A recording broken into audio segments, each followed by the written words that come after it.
भगवते वासुदेवाय. सार्थ सुबोध ज्ञानेश्वरी.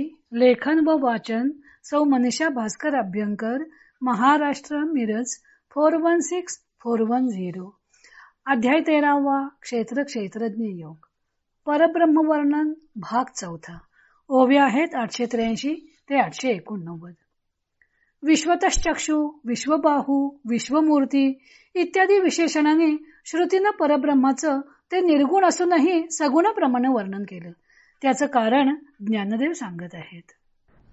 एरवी तरी महामती विश्वतश्चक्षु इया श्रुती तयाची ये व्याप्ती रूप केली.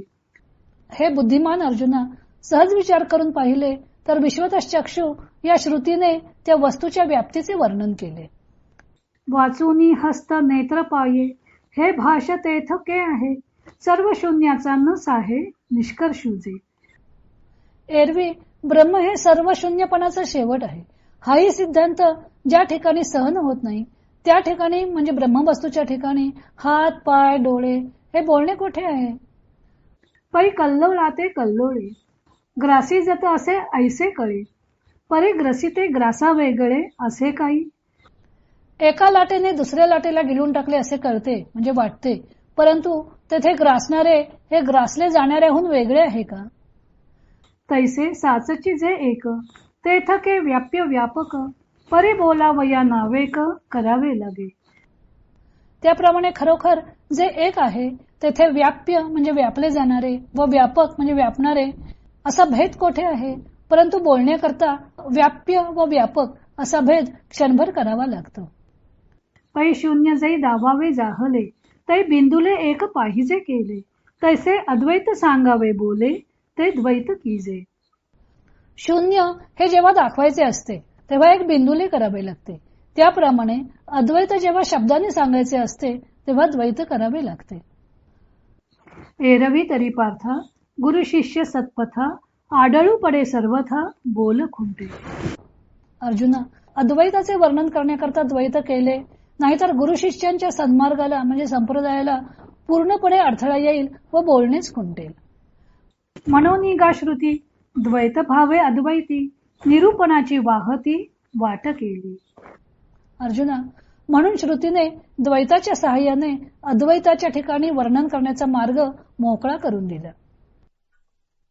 वास्तविक परब्रह्म निर्गुण निराकार आहे.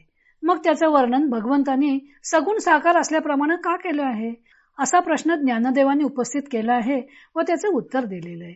जीव हा भ्रांतीने आपल्याला परब्रह्मापासून वेगळा समजत असतो. वास्तविक एक परमात्माच अद्वैत रूपाने नांदत असतो. त्यामुळे विश्वबाहू, विश्वमूर्ती, विश्वतश्चक्षु अशा शब्दात त्याचं वर्णन करून ते सर्वांना व्यापून राहिलेलं आहे असा भगवंतांच्या बोलण्याचा भावार्थ आहे असं ज्ञानदेव स्पष्ट करतात. परब्रह्म कसं आहे? ज्ञानदेव सांगतात की सर्व शून्याचा निष्कर्ष असं ते आहे. ज्ञानदेव अमृतानुभवात सांगतात की सर्व शून्याचा निष्कर्ष असं ते आहे असा सिद्धांतही त्याला सहन होत नाही. येथे शून्य शब्दाचा काही नाही पण असा अर्थ नाही. केवळ असणे, सत्ता असा त्याचा अर्थ आहे. असणे ही संकल्पना नसणे या संकल्पनेशी संबद्ध आहे. एखादी गोष्ट आहे म्हणजे केव्हा तरी ती नव्हती आणि पुढे केव्हा तरी ती नसणार असं मानावं लागतं. परब्रह्माच्या बाबतीत असं म्हणता येत नाही, कारण परब्रह्म हा काही सृष्ट पदार्थ नाही. असणे म्हणजे केवळ सत्तारूप हेच त्याचं स्वरूप आहे. त्यामुळे त्याच्या ठिकाणी हात पाय डोळे वगैरेची कल्पना निरर्थक आहे. श्रुतीने त्याचं असं वर्णन केलं आहे ते फक्त तेयाची या व्याप्ती रूप केले. त्याची व्याप्ती सांगण्यासाठी, ते कसं सर्व व्यापक आहे ते सांगण्यासाठी तसं वर्णन केलेलं आहे. ज्ञानदेव समुद्राच्या दृष्टांतानं ही गोष्ट स्पष्ट करतात. समुद्रात लाटा उठत असतात. एक लाट दुसऱ्या लाटेला गिळत असते. त्यामुळे पहिली लाट ग्रास करणारी आणि दुसरी लाट ग्रास होणारी असं दिसतं. पण तिथे पाणीच पाण्याला गिळतं हीच गोष्ट सत्य आहे. तसंच एक परब्रह्मच सत्य असताना तेथे ज्ञेय व दृश्य असा वेगळेपणा नाहीच. जे दृश्य आहे तेच ज्ञेय सुद्धा आहे. तेव्हा व्याप्य व व्यापक दोन्ही तेच एक परब्रह्म आहे. मग हा ऐकणारा, हे ऐकलं जाणारं, हा पाहणारा, हे पाहिलं जाणारं असा भेदाभेद तेथे कसा करता येणार. असा भेद करता येण्यासाठी तेथे दोन वेगळ्या वस्तू हव्यात. येथे तर एकच वस्तू आहे, मग हा भेद कसा करता येणार?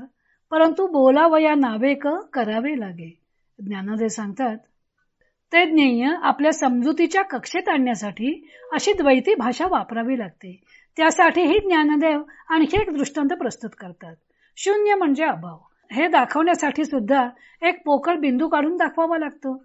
तसेच अद्वैत सांगावे बोले द्वैत कीजे. अद्वैत अशा परब्रह्माची ओळख करून देण्यासाठी अशी द्वैताची भाषा वापरावी लागते. नाहीतर व्यापणारा व व्यापला जाणारा असे दोन पदार्थच नाहीत. त्यामुळे वास्तविक गुरु शिष्य परंपरेलाही खीळ पडते. कारण सर्व काही एकांकार असताना एक गुरु आणि एक शिष्य अशी वास्तविक परिस्थिती नाहीच. परंतु शब्दाने ज्ञान करून देण्यासाठी श्रुतीने द्वैत भावानं निरूपण करण्याची वाट रूढ केली. त्यामुळं गुरु शिष्य संबंधांचंही रक्षण झालं.